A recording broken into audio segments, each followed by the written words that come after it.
80% of the small businesses fail within the first 5 years.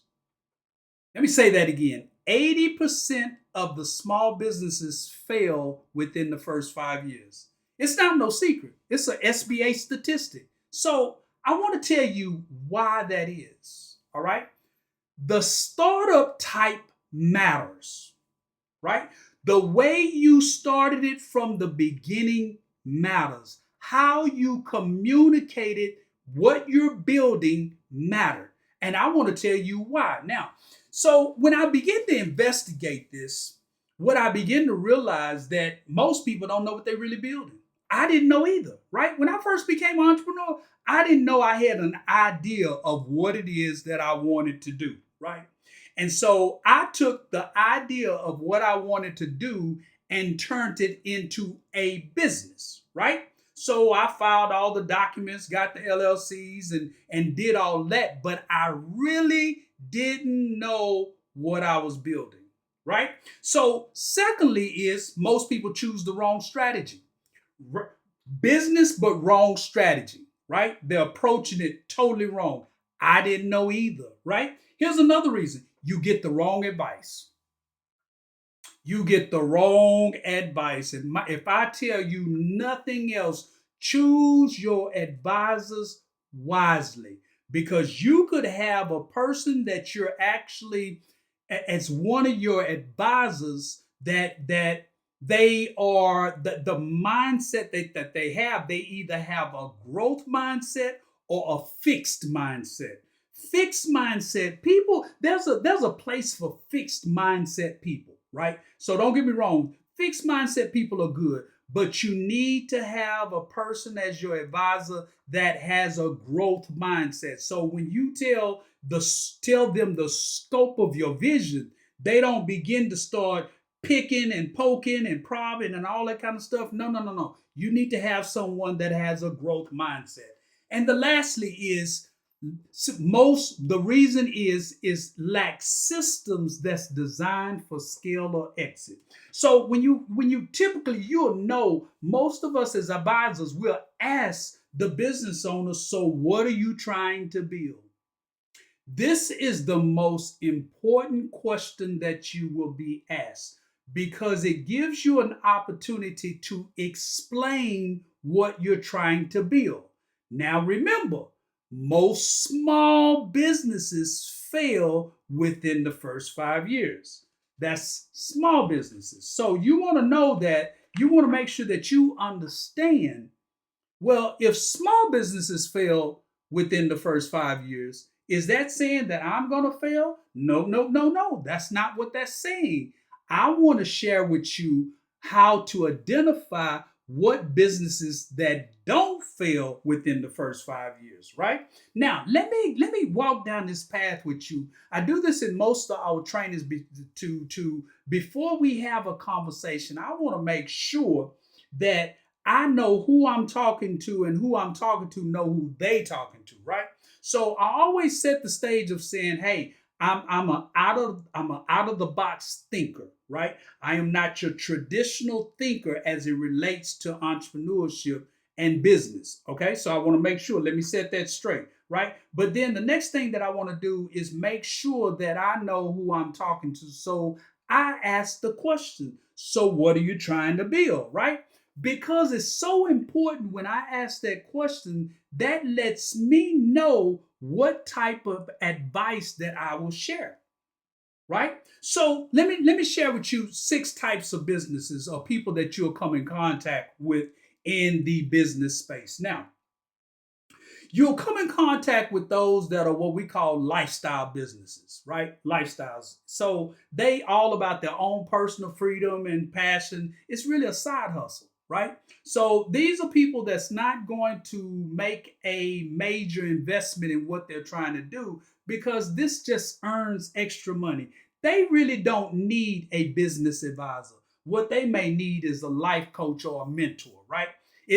That's something totally different. And then you have the small business owner, right?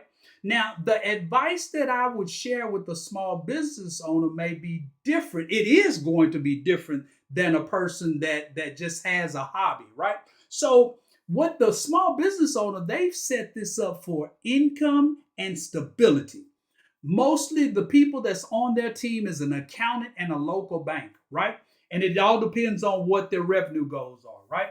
But now here's where we get into the type of business models that you don't see that's failing within the first 5 years, because the intent of the business is totally different than the small business and the lifestyle hobbyist. But we're gonna call it a small business. We're gonna call the lifestyle, as they say, it's a I got a business on the side, but it's really not a business. It's really a hobby. Now, a buyable business, it's going to have different advisors, because you're going in buying a system, you're buying an operation, you're buying cash flow. The numbers are already there. You're buying something that's already existing, and you're coming in to either add value or scale, right? You're going in to add value or scale. And the advice that I would share for a person that's looking to acquire a business is totally different than a small business, right? Now, the next one is a scalable business model. It has, that conversation is about high growth and equity, okay? An equity conversation. So, and the advisors are totally different. All of these teams are totally different, right? So the next one is a social impact venture, right? That's typically your nonprofits, spaces like that. Even the advice on that is different. So it's so important that you know the type of business that you're communicating with, and why small businesses fail within the first 5 years. The point that I want to get across: if you say that you're a small business, when you introduce your business, that's the advice that you will get. Here's what I would advise you to do. Never say that you have a small business. How about you just say that you have a business that you're looking to scale to X amount in X amount of years, right? So I would say that I always use the bar. If you're at 500,000, I would say that the business that you have, you're looking to scale to one. You're looking to scale from 500,000 to 1.5 million in the next 3 years. Now, when you say that, the products that they're going to offer you, especially financial institutions, going to change. Now, let me turn the corner for a minute, because why this is so important, I want you to see it the way banks see it. They look at this totally different. And so you would have to look at this the way the lending and the financing of your business, the financing of your growth. How do they measure your business, right? Now, when you say that you're a small business, now these are the products that banks would offer you when you say small business. Typically, the typical products in a small business, they're going to try to finance you from 100,000 to 350,000, right? Now, listen, these are the products. They're going to introduce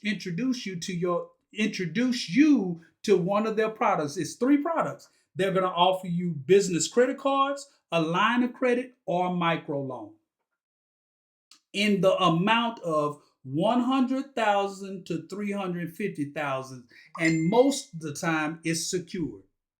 Okay? They have secured and unsecured, but the products in the small business, that's what they're going to offer you. Now, when you're buying a business, the products are totally different.